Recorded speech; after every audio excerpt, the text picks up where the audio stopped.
So let's give a big hand to Doug Jeffries.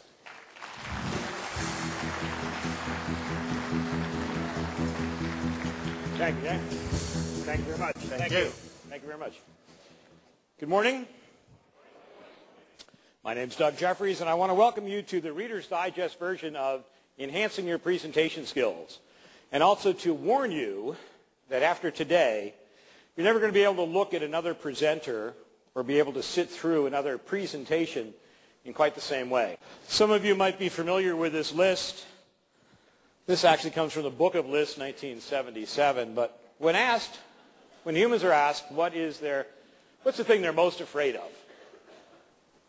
Since they've been asking this question, actually speaking before a group always filters to the top. It is humans' number one fear. And there's good reasons for that.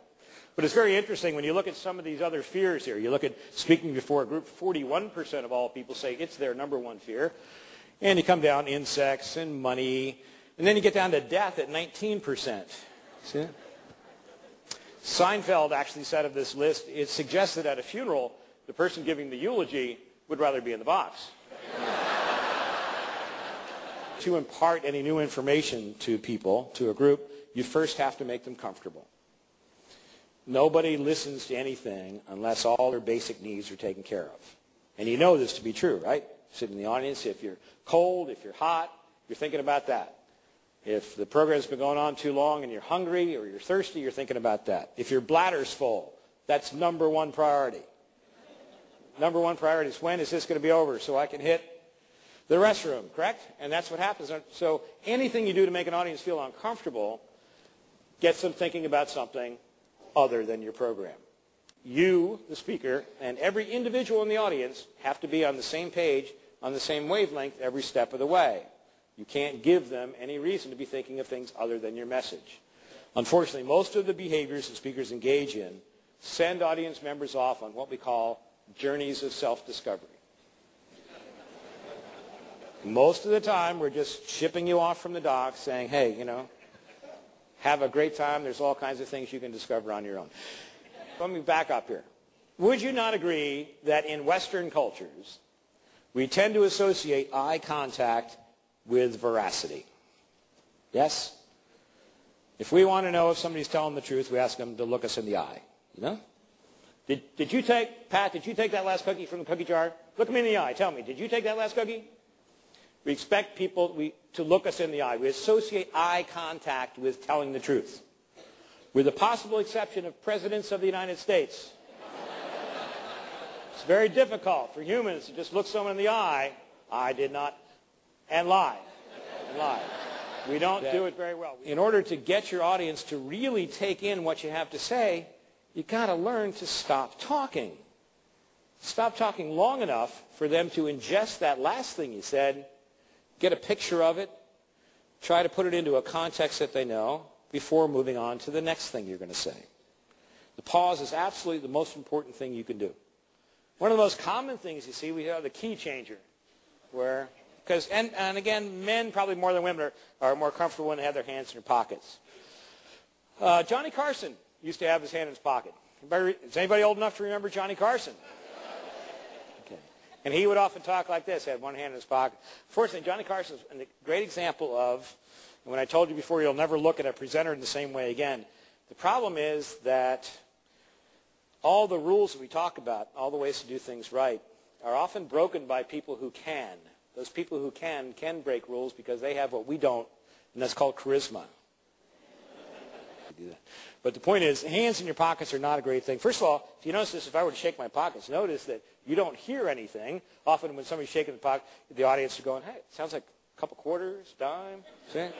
He's got about 85 cents in there, I think. What do you think? So if I were to shake mine, you wouldn't hear anything because as a professional, what I do is I empty my pockets before speaking. But again, the problem is that you need to have as much air under your wings as possible. So you try to talk about getting sales up, getting our costs down, bring the whole company, bring them all together. You limit the impact of what you can say when you have your hands in your pockets. Bill Clinton used to speak like this. All the time he was governor, all the time he ran for office, he would speak like this. and as effective as he was, this was a problem. They could never get him to stop doing this total motion, so what they did is they got him to bring his finger in like this, lock it down with his thumb. Now, I did not have relations with that woman, that Monica Lewinsky. Podiums go back to an era back when people were considered orators, and they were separated from the audience. And that's what a podium does. Think about this. This is my little castle, isn't it? This is mine. I've got this turret here where I can fire off stuff at you all. But I'm protected, you know. If you're going to hit me, I've got this. The name of the second slide. Let's talk a bit about the history of our firm. We're very proud about our history. It started back in 1920.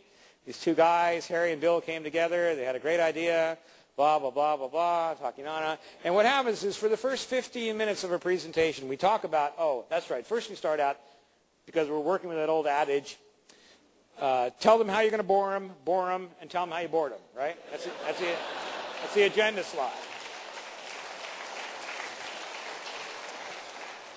Then we get into the history of our company, because I have to tell you all about our company. And you understand that, well, you're very proud about your company. You might even be proud about the fact that you're number one in your area. We're the number one company out there. In fact, we have so many, we are number one, meaning that if you go with us as a customer, you're going to mean much less to us than you would to any one of our competitors, okay? Because we're the biggest one out there. Last year, we saw profits increase by 25%. We took everybody else's money. This year, we're after yours. You want to end it, and if you can tie it back to the beginning, who here is going to go out today and not look at a presenter in the same way again?